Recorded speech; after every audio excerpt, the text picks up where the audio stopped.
I am now going to turn it over to Mr. Eric, and we're going to start diving into the Mastering the Advantages of Change. All right. Good morning and welcome. So, Heather, you wanted to just talk more about, neat stuff like that? All right, cool.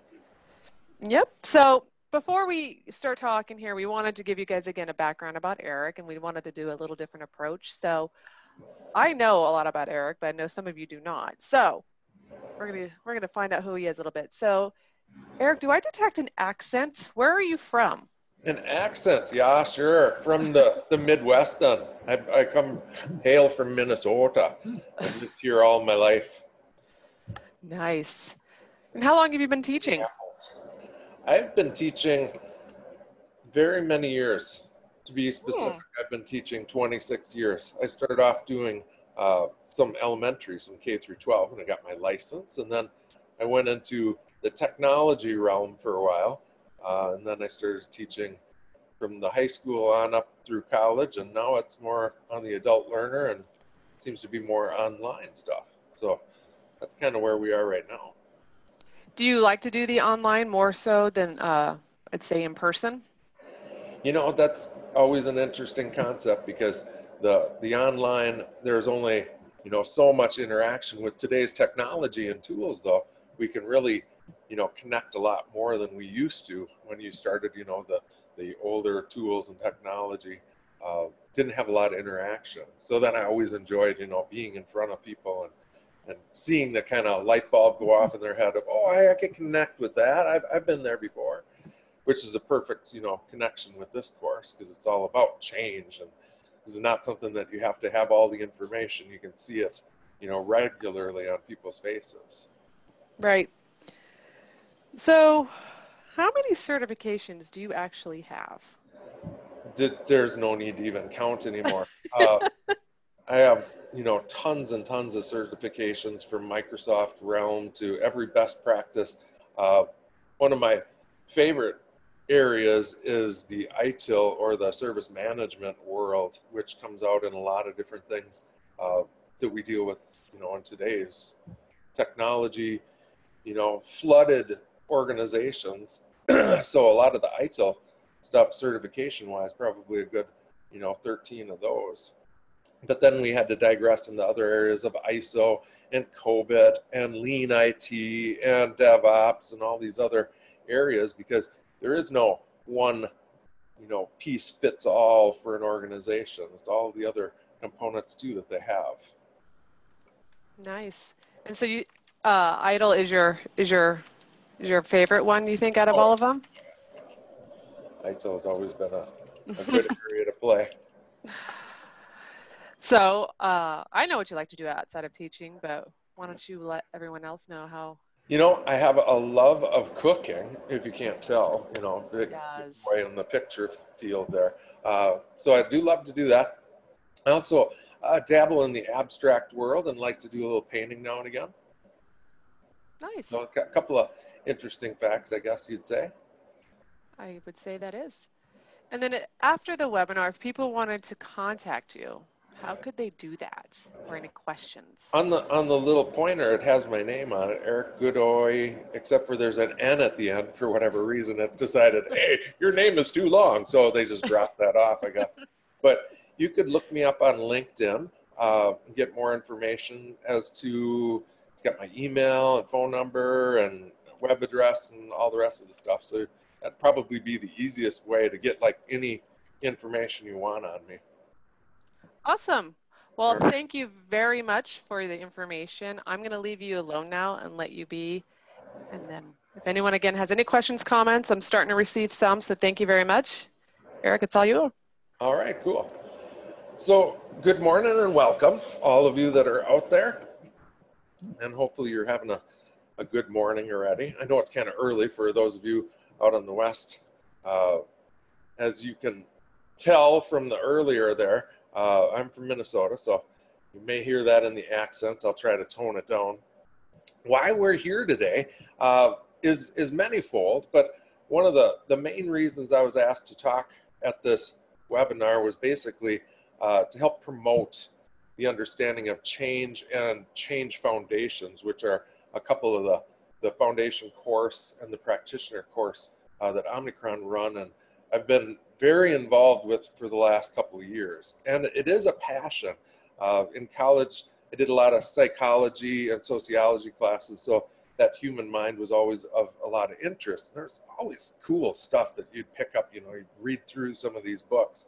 So I always had kind of a passion around change and change management. But this holistic idea of people change, if you see the bullets there behind me, the individual organizational change, what that means. So some of these objectives here are not only for the webinar, but like I was saying, it's also for more the course itself. So if you had interest in learning more, one of the neat things about it is you get this when you take the course. This is a 600-page body of knowledge, and the name of the book is the Change Manager Handbook. And I don't know if some of you have heard of it or seen it, but definitely recommended reading, because what they do is they take all the knowledge and authors and frameworks and all these other things that have gone on since like the 50s.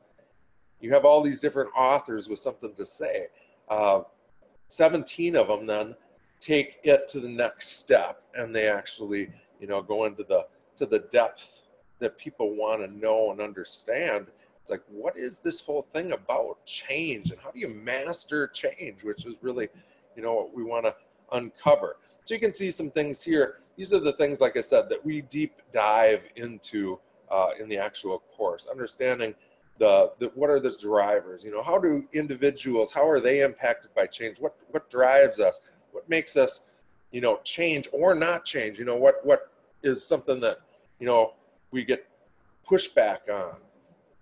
This whole personality with these people, my goodness, people change. That's the biggest piece of it. So that's really some of the things that we're going to take a look at. Like I said, we're not going to deep dive into any of the areas, but if you have more interest, feel free to reach out to me on the LinkedIn or take a look at that body of knowledge in the Change Management Handbook. And of course, the course itself uncovers all these areas.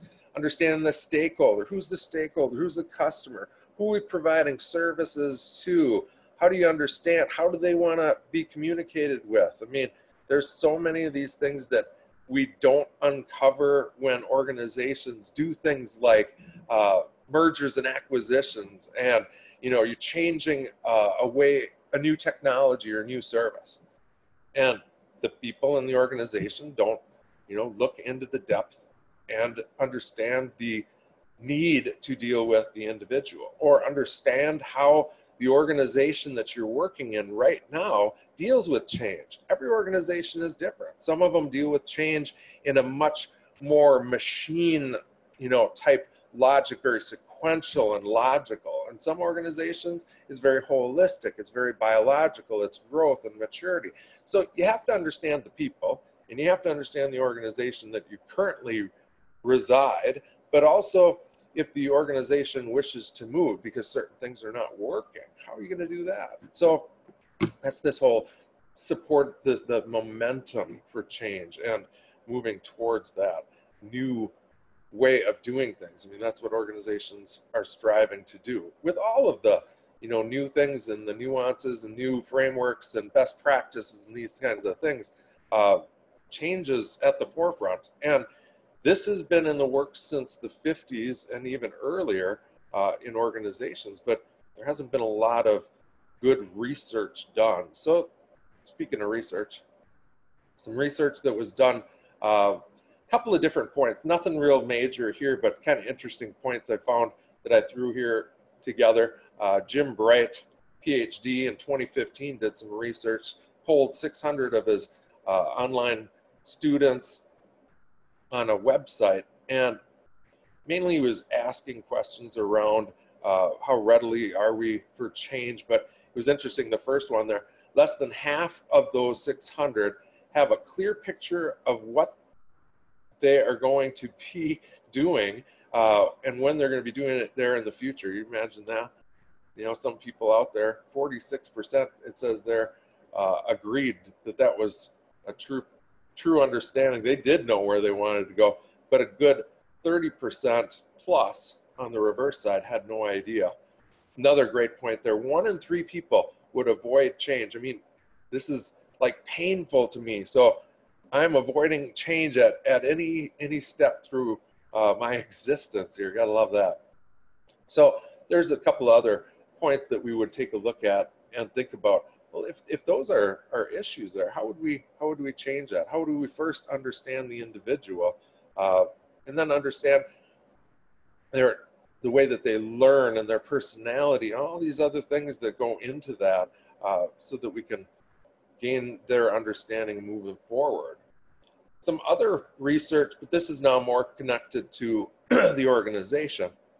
You can see here, and these are all listed in the book too. So if you wanted to, take a look at, sometimes you can go to like books.google.com and get information, within the first like 15, 20 pages. Well, that'd be good because you could actually get the same information out of there.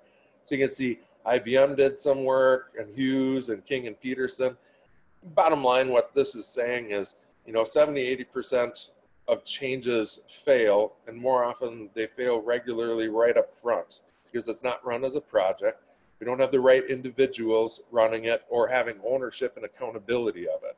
So the research is pretty clear there that it makes it difficult to do change when organizations are not communicating that regularly. It's not being dealt with like a project. There's a good point on the next page here. PricewaterhouseCoopers says, an undeniable correlation between project performance, maturity level, and change management. Some of the organizations I'm going into and working with quite closely have new things that have never been, spoken of before.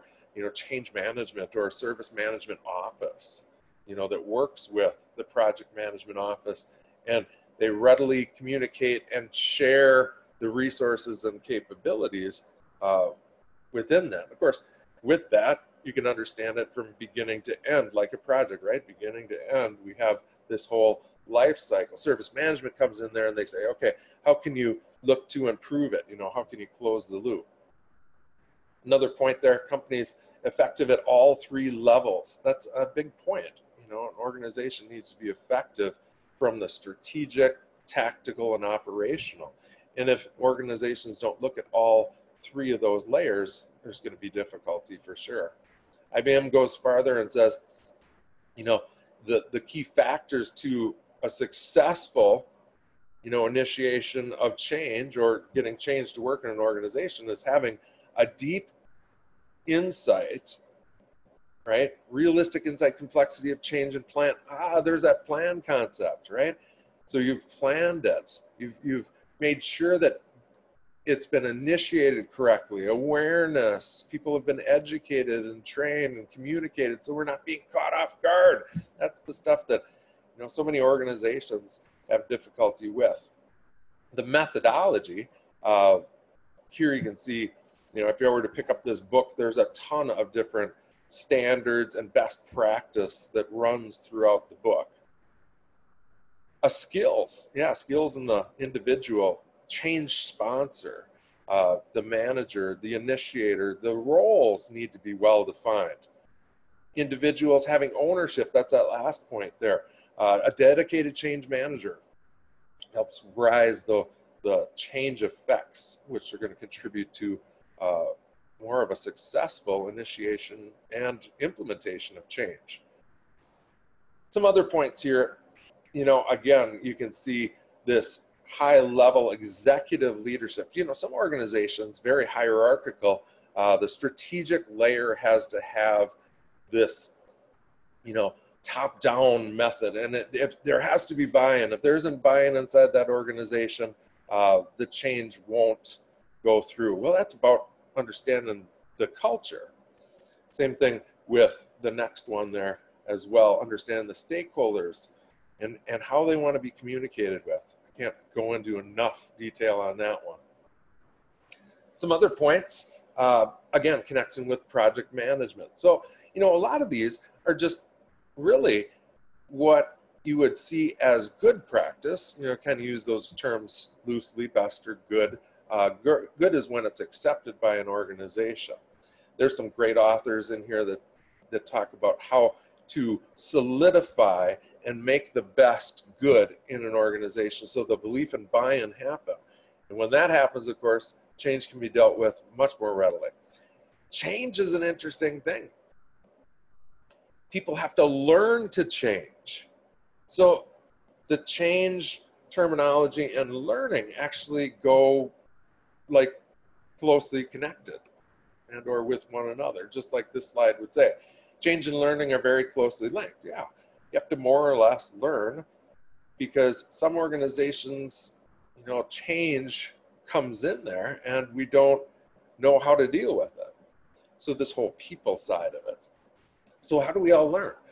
Could you sit a course like this? Is a seminar going to be enough? Would you want to, theorize and have book learning? Would you want to have, an on-site type class or course? How do we best learn so that we can feel that ability to change? Well, there's a couple of authors that come out with some great information here on the next slide. One was David Cole back in the 80s. Gotta love that. Remember where you were in the 80s in IT? Gotta love that. He looked at it in kind of a life cycle, and I appreciate his logic, because he says that we started off in this, like it says, concrete experience. Something happens. So we move through this life cycle where we've got reflective observation. We're looking at the information. People are chatting. Are we good? Good morning. All right, good. But you can see here the concrete. I've always been an individual that kind of lives in that one area sometimes, but what Dr. Kolb was all about is that we go through a life cycle. So we do that, and then we actually have some time to reflect on it. So there's that reflective observation. We sit and think about it, gather more information. Maybe we do what it says the next area is identifying a pattern. Usually there, it's about bringing about different models and different theories to add in, right? So we doing more research is basically what it is. And then practical experimentation, we do some testing and then basically implement the best way of doing it. So, okay, you got one idea. What's so cool about this book is that you've got individuals on one side with one idea, and then almost always you'll have kind of this reverse idea. So you can look at it from multiple layers. So Honey and Mumford come out in the 90s and say, hey, great, Kolb, you had a great idea there, but you know what? What we're seeing more and more of is that individuals kind of live in, or they prefer, one of the stages. Now, when you read through it, it's not stating that, it's not a life cycle. It's just that we live almost in one of the fields or one of the stages. So myself, it was like, oh, concrete experience. Yeah, I'm going to try something. Try and fail is going to be always number one in my book, versus, hey, let's theorize. Let's take a look at more detail and more data. Okay, but you still go back to that let's try it out kind of logic. So concrete experience activist. Some people live in the reflector side, which is going to be watching others, taking in information, building that information. The theorist type is abstract. And then you've got the pragmatist, which is the practical experimentator, the individual that's going to test. So there's a little bit of detail that lives there. If I flip the slide here, you can see a little bit more in detail. Here, this is a little bit better one. These are just some examples. And you can kind of just look at it and look at the list and go, yeah, I kind of live in that area or that area. So why is this important? Well, understanding the individual, how they learn, right? What makes them up will help you better understand change from the people side. To be holistic in doing good change management in an organization, you have to be looking at all of it. You have to look at the individual. What makes them up? What makes you tick as an individual? How are you going to gain this knowledge and information? How am I going to give it to you so that you're going to actually make the connection? And that has to do with the last bullet there, which is the communication piece. So you look at the course and seminar, maybe some of you that are theorists are connecting with that. More of a practical workshop where we apply something and maybe poll out to individuals and state, what kind of things that you've seen or you've done. So all these apply. And of course, everyone out there would be putting their like little pointer. If you had that ability, you'd put your little pointer in another area. It's like, oh, I'm more over here, or I'm more over here. So that's kind of the neat thing to it. All right. So speaking of the individual, let's take a look at a little bit more the individual side. So what's making us up? How do we deal with change? When change occurs and is coming into an organization, what's the period of time that it takes me to accept and be part of the initiative of change, right? It's like you can look at me as an individual that now will have responsibility or be held accountable for certain things to happen. Well, of course, we have many different authors, two of which pop up pretty quickly here in the book. The first one there is Elizabeth Kubler-Ross back in the late 60s. So some of you probably remember that time. Sociology. She was actually a psychologist, and she did a lot of research with individuals that were going through, basically they were dealing with death and or things that happen that, you know, ultimately we have to move through that whole bereavement and as a process. So that was initially why this was created. So the authors of the book, of course, utilized it to look at how individuals also look at change. I mean, change 1 and 3 would like connect with, but the rest of the people are all about leave me alone. I'm not about doing that change. So this is a time constraint. And you look at the beginning and you've got that shock and an initial, you know, point of, what do you want to say there? There's a better word there. That increase, you can see kind of that uptick, which is denial. And sometimes that is like a negative energy. So it's energy that's moving you, hopefully, into the acceptance. But as you can see, you could probably apply this to just about anything in your lives that you've ever had to deal with, be it positive or negative. You go through this life cycle. Some people go through the life cycle very quickly. Others people sit and spin in certain areas. You know, after you go through the anger and blame, it's like you're taking this off of you and then bringing it, or I should say, off of them, bringing it back to you. You bargain and you do self-blame, and then you bring it all in, which is depression and confusion. Some people can get stuck there in that little cloud. Obviously, you can see that's exactly what it is. And when you're stuck in that cloud, it takes, of course, more time to accept and be part of the organizational change. Well, you know, that's an important thing for management and peers, whatnot, to understand that you're going through this, you know, because this new change is occurring in the organization. You know, they've laid off this section, or they've, you know, brought in another organization, or whatever the case. So how we're dealing with that is through this whole curve. Once acceptance occurs and you can understand there's nothing else for you to do other than, you know, hit the highway, or you're going to be part of the way that that organization is, you can then get into that increase once again of energy and performance, which allows us to better problem solve. So kind of a neat, you know, little life cycle there. And I would imagine, you know, if we were having kind of open conversation, you guys would all be saying, oh yeah, I've gone through that, or I've seen that in an organization, or I've dealt with individuals that have had difficulty. Mentoring and empathy and all these great skill sets are how you're going to move an individual more readily through. Now, there's another author. Again, we're dealing with the individual at this point. So how can we move the individual to the new world, if you will? It's interesting here, this man, Bridges, talked about that there are really 3 stages or phases that we go through. And one of the first stages there is the endings and letting go of the old way of doing it. I mean, that's what change is all about. We used to do it this way. Yeah, great. That's awesome. Thank you for doing all those wonderful things. But bottom line is that's not working. So there needs to be this sense of urgency in moving to a new beginning or a new way of doing that old thing, right? I mean, that's kind of the way it is. Neutral zone is in between the end. Okay, we've let go of this is the way that we've done it.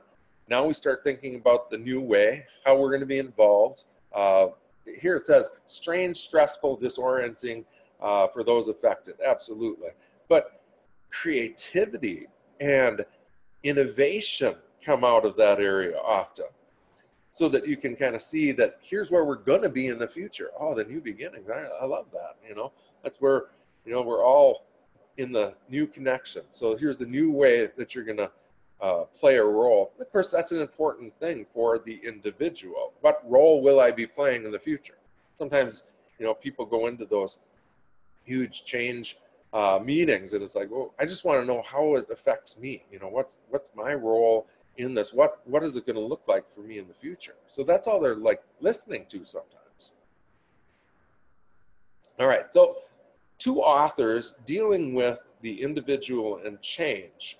Also connecting would be Myers and Briggs, and I would imagine you've maybe done some connection over the years with this, and probably not, new terms when you look at it here. Of course, there's so many other authors and things out there like Insights and Disc and all these things, and the color wheel. They're dealing with, though, what Myers and Briggs did moons ago. So this whole thing that there are 16 different makeups that you could have, combinations here of the main 4 pairs or 4 preferences.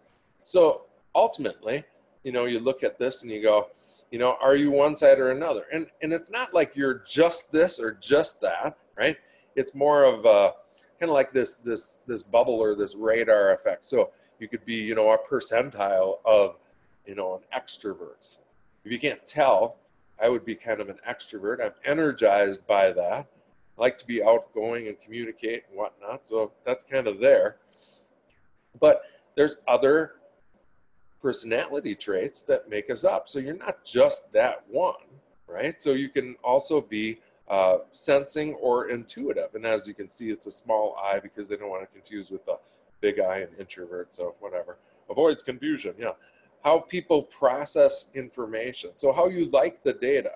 Is it coming at you too fast? Do you want to sit and read more because it's in the book? It might be that you're more of the one side versus another, thinking versus feeling, how you make decisions. You use your gut, or do you use your brain? Wow, I got to use that and theorize. This is what's going to happen in my organization, or this is what I think because I've got historical information. My gut tells me we're going to go this way.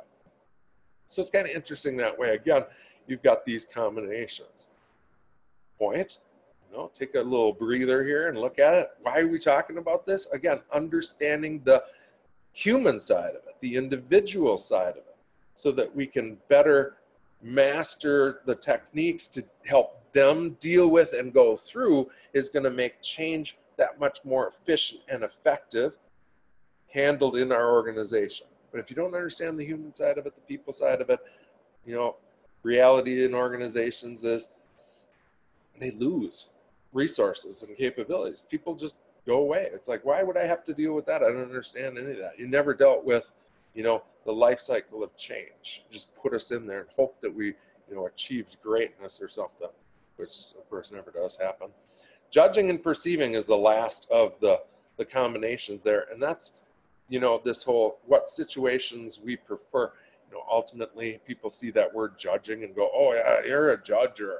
It's interesting because that's not what it means at all. Judging is more, you like things in a logical, ordered set, and you, as an individual, can go through that, very quickly, whereas a perceiving individual, much more fluffy and, ooh, look at the shiny thing.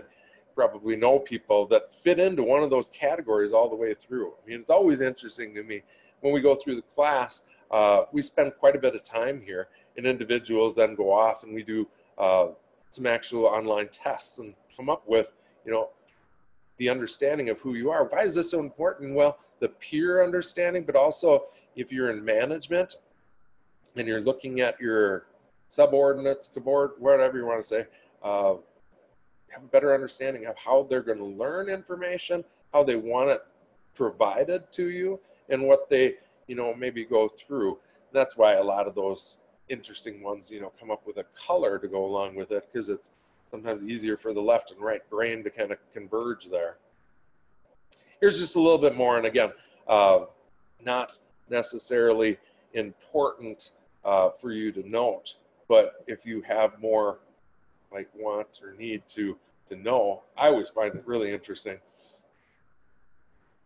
So you can kind of see their introversion versus extroversion, what kind of things are going to be there. Oh, I need time to think through and have a better understanding. Wow. And then you think about, oh, is that a reflector, right? You think about Kolb and Honey and Mumford, those authors talking about working through a life cycle, what's going to be better for one individual versus another, sensing and intuitive, things much more reality, pragmatic, whereas, ooh, I got my head in the clouds if I'm intuitive, which is true, I am intuitive. It's just the way that I think. All right, and then our last two quadrants there, thinking, feeling. A lot of times I work off that emotional intelligence side when I deal with people and communicate that way versus, spend the time thinking. I know, gets me in trouble sometimes too. And then you've got judging and perceiving, or that perception. And like I was explaining there, that organizational quality, perception, sometimes really just chasing after the next fluffy thing. All right, so there we deal with the individual. So hopefully you've gotten some, keen insights and new information there, or maybe even just, I'd like to do a little bit more research on that, or that's entertaining my noodle, whatever. The next couple areas we want to talk about, organization is the next piece.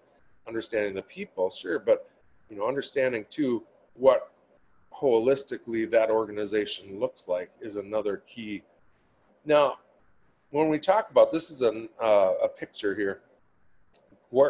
Gareth, there we go. That's his first name. Gareth Morgan created these 7 metaphors, and I don't know if you've ever heard of this, but I think it's very interesting in an organization where you determine basically what that organizational feel is. It's almost like a feeling when you walk in. How's it structured? What are the kind of cues and symbols that you see when you walk into it? If you go into retail or fast food or something, it's very logical, sequential. You have an order, you have a role in it, you follow your steps, and there you go.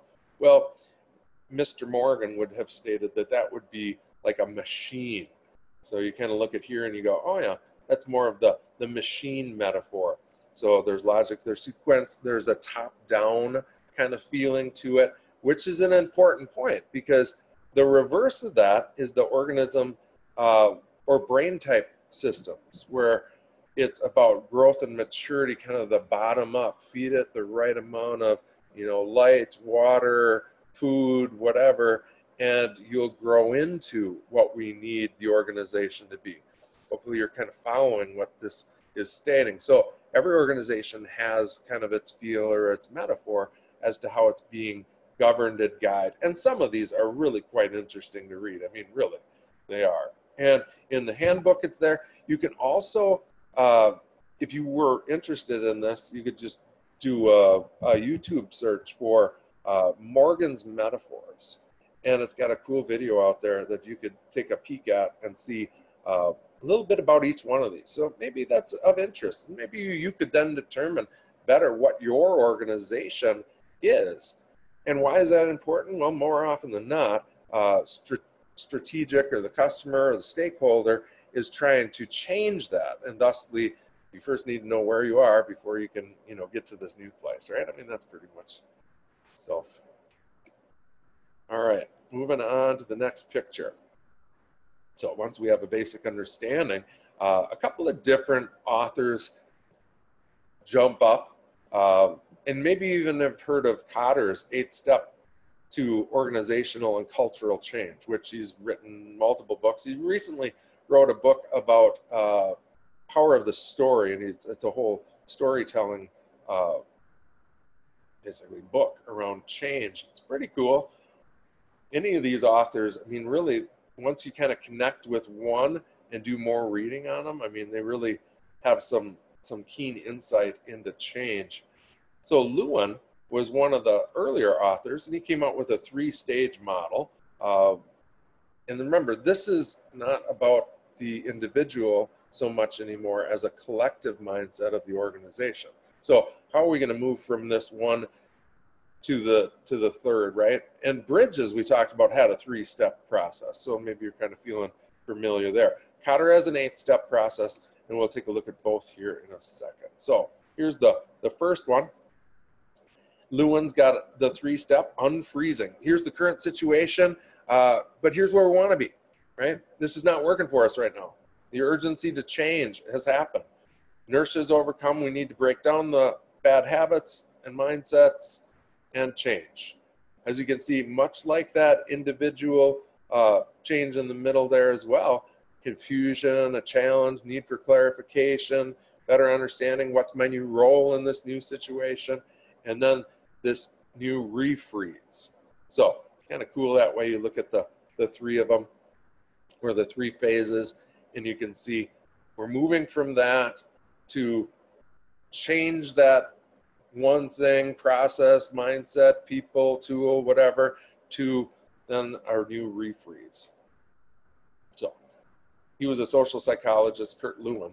If you want to know more about him and understand his, you can see it started in 1951.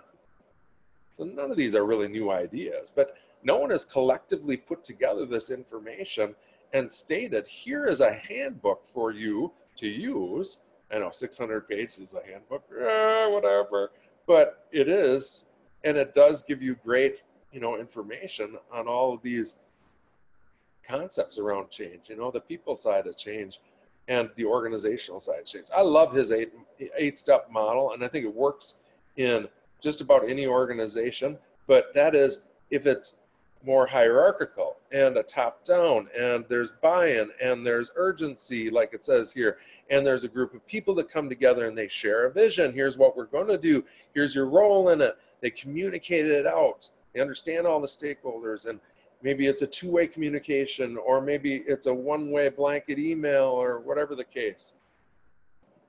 Just think about those 4 steps, and think about in your organization, how many times have you gone through those phases, those stages, those steps, versus we do the change, right? How do you get people on the right page if that didn't work, or if they have history about those things not working? So this methodology takes you through, empowers the people, shows the quick wins, shows the, this is what just happened, and people are kind of like, ooh, what's that? How does that work? I have an interest. Ooh, this is where process improvement and continual improvement and these kind of other frameworks, of course, are very connected. And then we consolidate, and we can do more. That we're organizationally and technology, you're going to do more in the future. So again, be connected with it. Because ultimately what we want to do is have the culture accepted of that's the way that we do it in our organization. There's no more of this, well, that's what they're telling us we have to do. It's, I believe it, I agree with it, I accept it, I'm moving on. And you can see there's that whole life cycle for an individual as well as for an organization. So thus why those 2 concepts behind me are so key. Now it also says some interesting points too in this 8th step, which goes back to the first couple of slides that we talked about, which is, this whole, well, if you initiate a change or create a project for change, things fail. And this whole 70 percentile kind of rings through so much of that. And Cotter states, yeah, if you don't do step number 1, 70% of those change initiatives will fail. That's pretty big. I mean, think about that. So establishing a sense of urgency, I know that sounds like, well, what does that mean? Well, it shows you here's what we can't do anymore because we're moving towards this. And this is why it becomes so critical and important for you to stay engaged. All right, a couple more slides here. Dealing with the culture. A lot of great authors here dealing with culture. Phased approach. There's reverse sides of these. So these are nicely, organized in the 3-stage, 3-phase, if you will. even this 8-step, really you could kind of qualify into 3, or the set of 3 top, 1, 2, 3, 4, 5, 6, and then 7, 8 basically are that unfreeze, change, refreeze. And it kind of seems the same thing. All right, now we'll move on to the next one here. And one of the last areas or concepts that I think is very important, and we deal quite detailed, I should say, or heavily in the courses, is about this whole communication and communicating change. You can see in all the authors that there's that communication of change, showing the vision, the mission, where we're going, where we've been, how do we get there. There's that whole, life cycle of improvement as well. And it has everything to do, I think, here with communication, understanding your stakeholders and the people, from the hierarchy of, what do you want to say, the strategy part of the organization, all the way to the operations, the day-to-day. Understand how we best take in that information, remember, learning and the theory piece, as well as how we deal with in our organization. What is culturally the feeling to our organization?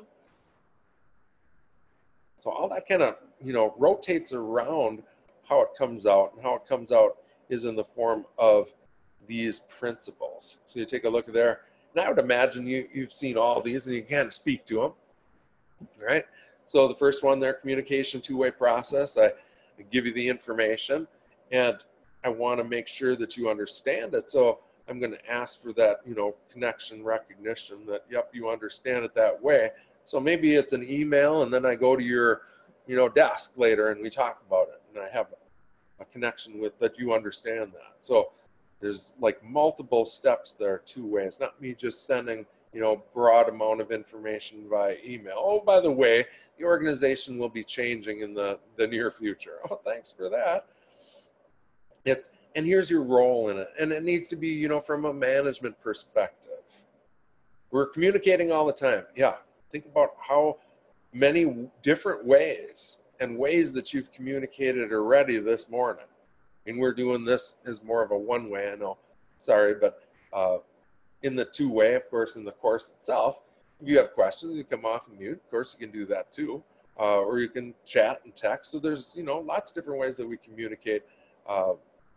And there's principles around all of it. There's best practice around all of it.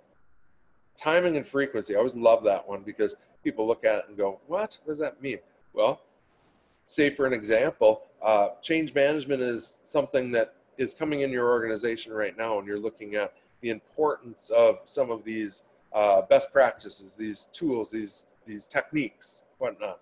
Maybe today's seminar helps kind of drive you into looking up some new information. So the timing was good. That timing was well timed, I guess. Yeah, use the word. It's well timed.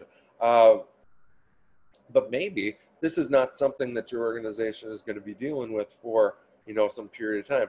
My favorite was, there was a gal in a class I had not too long ago, and she sat the class, got foundation certified, and was like, oh, this is all great, well and good, and I don't know if I'm going to use it. Literally after like a couple days, her boss said, because you have that new knowledge and understanding of change, we really want to empower you into this new position, where she then took a huge, bump in and, was empowered. I love that word too, in Kotter's 8 steps, empowered to take on a new position where she's dealing with multiple groups in a global situation. So timing and frequency were dead on. And she came to the next level. It was a practitioner course. She's like, thank you so much. We had so much fun. But because I got certified, I got promoted. I just want to tell you how timely that was. All right, that was my own brain. No single method of communication works for everyone. I think you probably understand that. You can go back through our history. You can go back through the different layers people are, right? I mean, it's like, what are you, a Gen X or a Z or millennial? And how every one of them communicate is a little different. You used to always think, oh, well, this whole world's going to go to, in a handbasket with all this texting and the fact that, we don't look at anyone and communicate that way. But you think about it, technology has empowered us to actually utilize that in an even two-way. I mean, now you have the capability on your phone to do a two-way interaction, actually see people, right? So I don't think that that's as true as it used to be. I mean, of course, that's changed too, and new technology, new way of communication has changed. And then the messages and the medium. So, you know, is it a report or is it a quick PowerPoint? Is it a few bullets that we want to talk about and gain more information? Or is it this body of knowledge that sits here in front of me at 600 pages? Last but not least, we have the role of communication in getting people actively engaged and raising that communication so that we can really know that you're on the right, you know, page for helping become more change involved. Adopting a relationship marketing approach to communication helps people move along the change journey. Ah, yes. This is really a marketing idea. A lot of that stuff kind of trails from other, you know, areas when it comes to change, because you really have to look at a lot of those other areas. I mean, marketing is a big piece of communication. So they deal with a lot of interesting things in this section. And there's just really the whole set of 4 stages. So raising that awareness, getting people, you know, interested is an important point. People then start thinking about, oh, I'm going to go and seek out more of that information so I can ask the right questions. Then desire happens, as it says there, and that's the point where you move beyond just being told about the change to engaging in it, thinking about it, and basically being more held accountable. And that kind of leads us to the rise to action. So you can see our involvement becoming, this is the way that we're going to do it, and this is the part I'm going to play. All right, so that is role of communication in achieving engagement. At this point, we've now gone through, when you look back here, understanding change from the individual perspective, how it affects the organization, what are some cues you can see in the organization, how do you move it through the phases from that initiation to a cultural acceptance. This is the new way that we will do it, and this is, gosh darn it, the way that we're going to keep doing it so that we can be more positive, more effective and efficient, as they say. And then the last piece there was talking about the communication and how that we need to communicate change. Going back to the first couple slides even, talking about the importance of communicating in that 70 percentile of failure rate, because you're not, you know, establishing urgency, raising awareness, and communicating it. So some really great points. I mean, if you have more interest in this, I tell you right now, this is probably one of the most engaging and interesting classes. Organizations just haven't gotten there yet, and it's going to be coming. So you heard it here first. It's going to be about change and the involvement of it. Yeah, you're going to have all kinds of these great things like, oh, ITIL and Lean IT, DevOps, all these pieces, sure. But it all has to do with bringing that in. How do you bring that in if your organization isn't ready for change, if you're not communicating correctly, right? I mean, it's all intertwined here. And it's almost laughable, like I'm doing, in organizations, because that's the thing that we forget. And they just go, why aren't people following these new ways of doing it? Why aren't they doing this? Why? What's going on here? So there it is. That's all I got to say. I've got Heather. She's going to come back in and talk a little bit about this connection here with email and things you learned about. Oh, and then there's that. So I'll let her talk. Thanks for coming. You guys have been great. Wonderful. Have a great day. Go ahead. Thank you, Eric. Absolutely. I give you a round of applause. Yay. So again, thank you again, Eric. Thank you again to everyone who's shown up today. We hope you got something out of it. And like I said at the beginning, we would love to hear more from you. I will be sending out those completion certificates for that very valuable PDU that you're all looking for if you have your PMP certification. And included in that email will also be instructions on how to do it and what bucket it falls under. So I promise to get out that to you today, but we would love to hear from you. Primarily, we would love to hear what you've learned today and how you plan to implement at least one of those things. So for an extra PDU, So you can earn 2 PDUs today if you email us at greattraining@omnicron.com.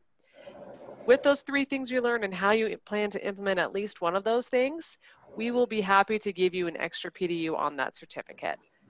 Just a little motivation to get in contact with us. And then, of Rock course, on. I know, and we would love to share them with Eric as well, so he sees what exactly you guys have in mind.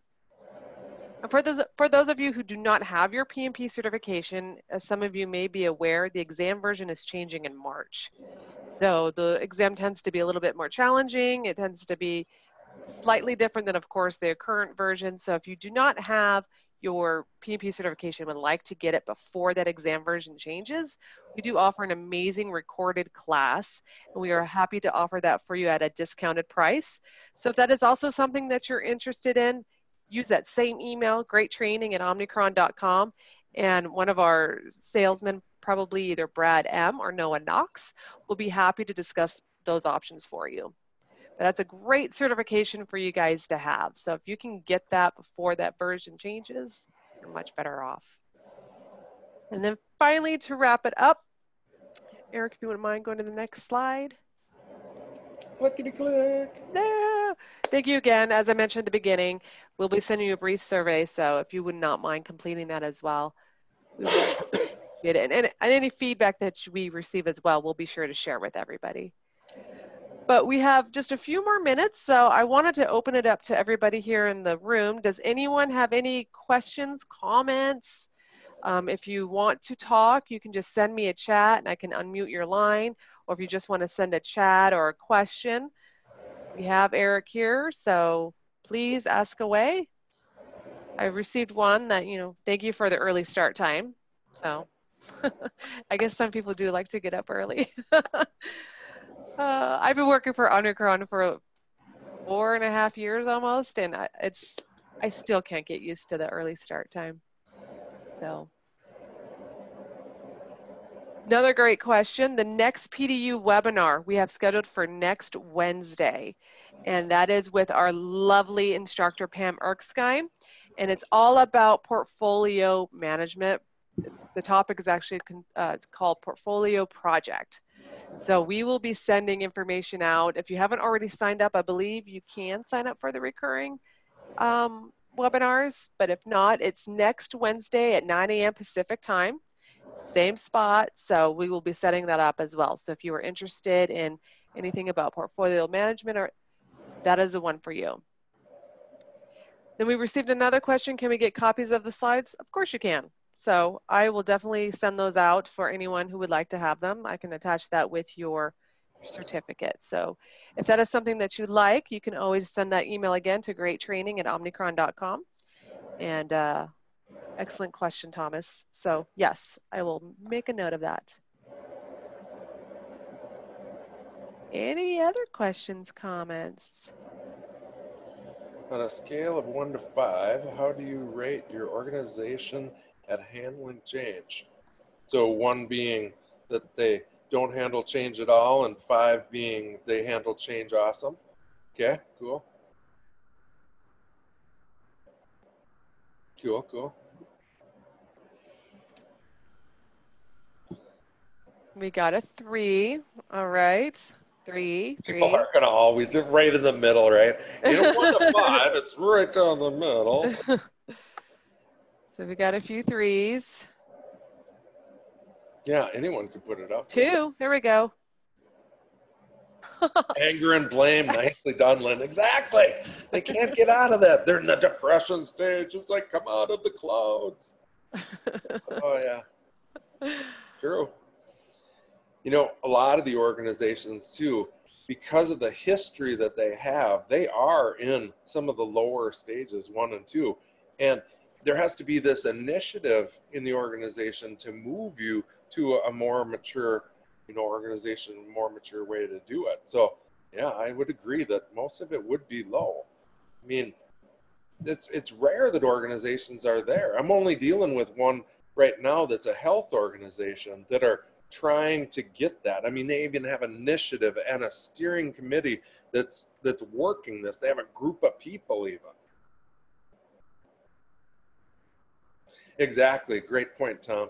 or Thomas there, things are working. Why should we change? Exactly. What's in it for me? You know, why do I want to? Or I'm getting close to retirement. That's what you hear a lot of times from some of these organizations, and they're all about, well, this is good for that. Well, here's what it means to our organization if we don't do that, right? There's that sense of urgency. We can't compete in the market that we're at right now if we don't. Exactly, Lynn, you got it.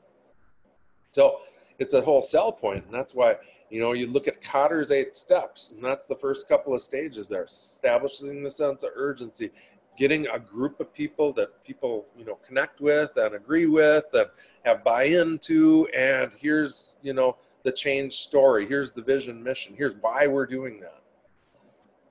It will be absolutely a great point, Robin. Absolutely, it will be. It just takes some people a little longer. I mean, you look at some of that, it's all history. Back in the 50s, they were dealing with that. This is like so many of the best practices that are out there right now, like Lean IT, service management, ITIL, they're all based on Deming life cycle, even Six Sigma. And all that stuff is based on something that came from the 50s. Gotta love that. And they even reference, well, we should follow a life cycle of improvement. I love that. Like, what weren't we thinking? What still are we not thinking? But, you know, you can't change everyone. Some organizations are just more mature than others because people are done with. Finished on the change also. Switch by Chip and Dan Heath. Called Switch. Huh. Cool, cool. Well, alrighty then. Well, if anyone does not have any more questions, comments, again, thank you so much for your participation here at the end and for attending the webinar today. If there's anything else you need, or if you ever want to get in contact again with Eric, please contact him on LinkedIn, Eric Godoy, not Eric Godoy. Godoie.